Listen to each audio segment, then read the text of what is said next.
Leonard sat in the farthest corner of the home's small library, wrapped in the warmest shawl the nurses could find.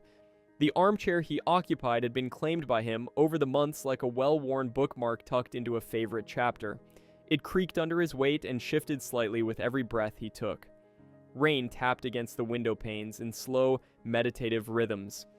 Outside, the trees danced lazily in the breeze, their leaves still stubbornly clinging to the last colors of autumn.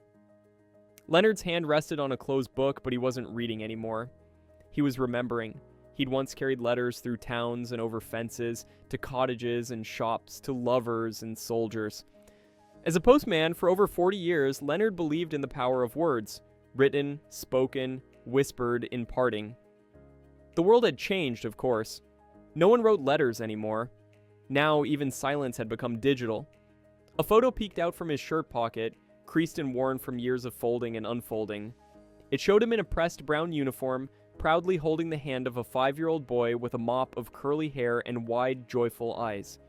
That boy was Alex, his grandson. Leonard still remembered the way Alex had clung to his hand when they fed ducks at the Old Town Pond. Now Alex was 32, and he hadn't visited in 3 years. There was a time when Leonard's home echoed with voices, bickering children, clanging dishes, holiday songs sung just off-key enough to be real. His wife, Margaret, had a laugh that filled rooms and hearts.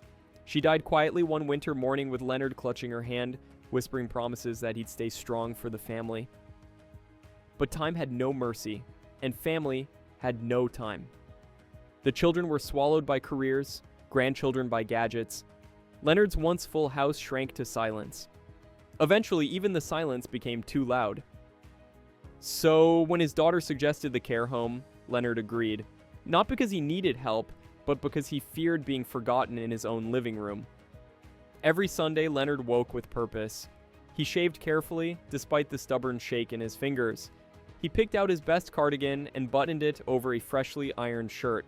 He even dabbed on aftershave, the same brand Margaret used to say smelled like trust and toast. "Sunday is our day," he would say to Harry, one of the young attendants who always seemed to linger near Leonard longer than necessary. Harry, a quiet soul with kind eyes, nodded and helped him comb his hair. Leonard set the little wooden clock by the window and sat in his armchair, eyes fixed on the gravel path leading to the front gate.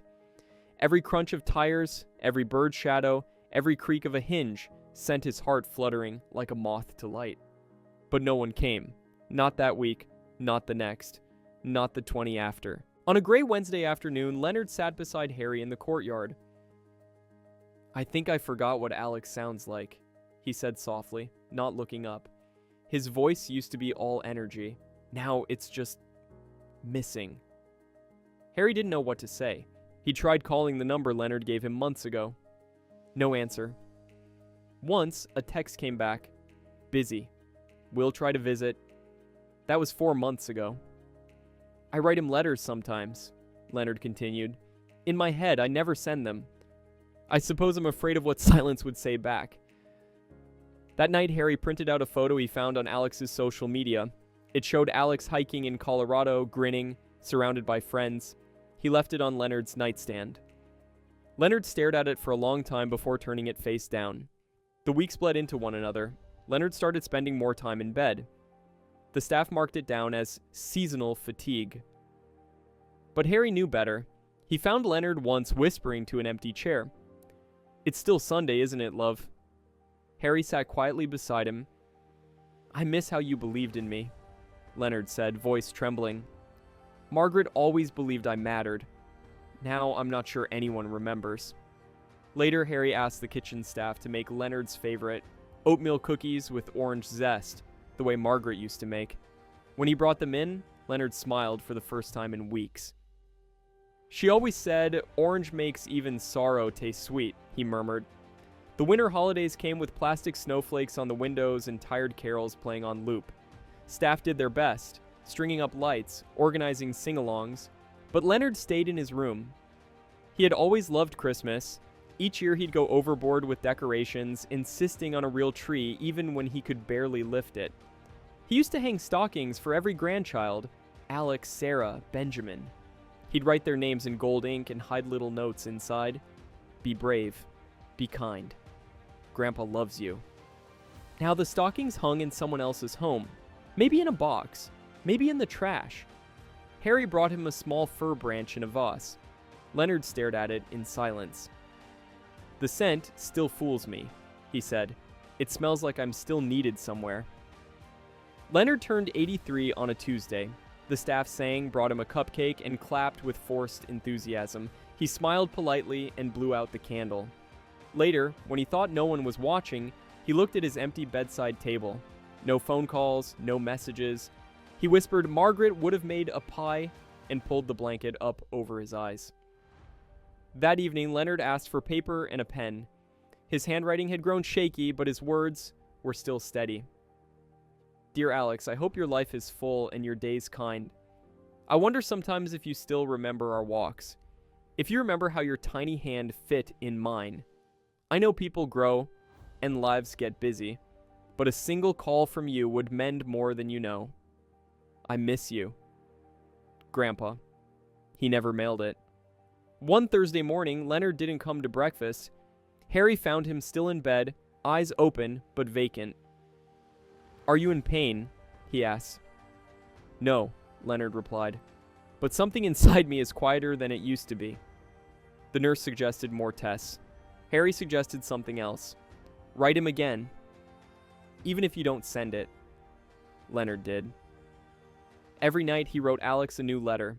Pages filled with stories, questions, confessions. He kept them in a shoebox under his bed. After reading several of Leonard's letters, Harry made a choice. He typed up one and sent it to Alex's company email, attaching a photo of Leonard's trembling handwriting. 3 days later, he got a reply. "I don't know what to say. I've been terrible. I need time, but please tell him I got it. Please tell him I'm coming soon." Harry printed it out and handed it to Leonard. The old man stared at the paper for a long time. His lips moved slowly over the words. Then he placed the paper on his chest, closed his eyes, and whispered, "Soon is good enough." Leonard changed after that. He started brushing his hair again. He hummed as he was wheeled through the courtyard. He even began folding the letters he had written and placing them in neat stacks. "Maybe he'll want to read them one day," he said, "or burn them. Either way, they're his now." He asked Harry to help him pick out a jacket. Not his Sunday one, his best one, the one he'd worn to Margaret's funeral.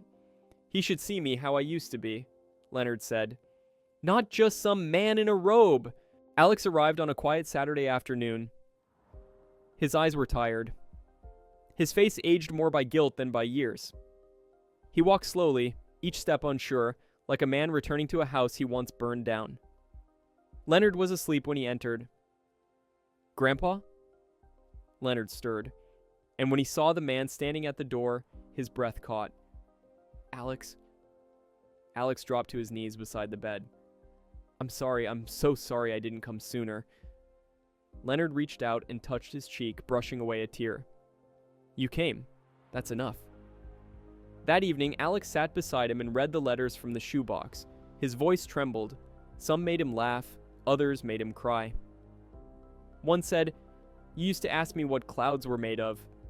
I told you dreams and breath." I still believe that. Alex stayed the night.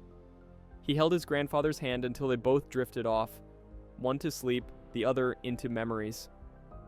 Leonard died the following Sunday morning, quietly, as sunlight painted gold across the curtains. He looked peaceful, almost smiling. Alex found a final letter on the nightstand addressed to him. "Don't carry guilt. Love is not measured in time spent, but in time remembered. I remember everything." At the memorial, Alex stood up to speak. He brought the shoebox with him. "I wasted years, but I was given one last chapter. Not everyone gets that. My grandfather didn't stop loving me when I stopped showing up. He wrote me letters instead. Hundreds. That's what love looks like." He placed the box on the table beside Leonard's photo. Alex published the letters in a small book. Dreams and Breath, Letters from Grandpa. He donated all proceeds to the care home, requesting the library be named Leonard's Corner. Sometimes Harry still sits in that corner, now with a plaque on the wall and a shelf filled with Leonard's favorite books. And sometimes A young visitor will pick up the book, read a letter aloud, and pause, just long enough to feel something shift. A year after Leonard's passing, Alex returned to the care home, not out of obligation, but from a need he couldn't explain. He walked the hallway slowly, nodding to the nurses, many of whom remembered him. Some smiled softly, others offered a knowing glance. In Leonard's corner, the air smelled of old paper and lavender. A fresh cup of tea sat untouched by the window, Harry's quiet ritual. He still brewed one every Sunday. "Just in case he walks in," Harry once said. Alex sat in the armchair. It didn't creak the same way it used to, but it still felt warm. He ran his hand over the wood, then opened the book of letters again. For the first time, he wasn't just reading as a grandson, he was listening as a man. That evening, Alex went home and sat down at his desk, pulling out an old fountain pen. The paper felt heavier than it should have. He began to write. "Dear Grandpa, I finally understand. The silence I gave you was never empty. It was filled with my fear, my guilt, my selfishness. You never asked me to be perfect, just to show up. I promise I will now. Not just for you, but for the people I still have."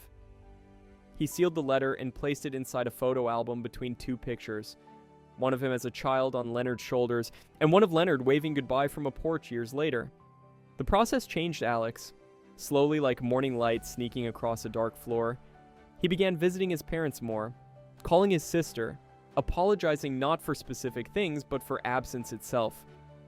He even began writing letters to his own children, short ones hidden in lunchboxes and backpacks. "You matter. I'm proud of you. Love, Dad." At first, they rolled their eyes. Then, they started saving them. Years later, Alex sat with his own grandson, a bright-eyed boy named Leo. They were feeding ducks by the pond, just as Leonard once had with him. Leo giggled as the birds flapped toward the crumbs. "Grandpa," he asked, "what are clouds made of?" Alex smiled. "Dreams," he said, his voice catching. "And breath." Somewhere, in a small library corner lined with quiet books and morning sun, a worn shoebox still rests on a high shelf. Inside are letters not meant to be mailed, only remembered. Visitors come and go. Some stay long enough to read a line, close their eyes, and make a call they've been putting off. And if they listen closely, they might still hear the creak of a familiar chair and the whisper of a man who waited, patiently, quietly, and full of love. If this touched your heart, let it touch someone else's too. Share the story and spread compassion.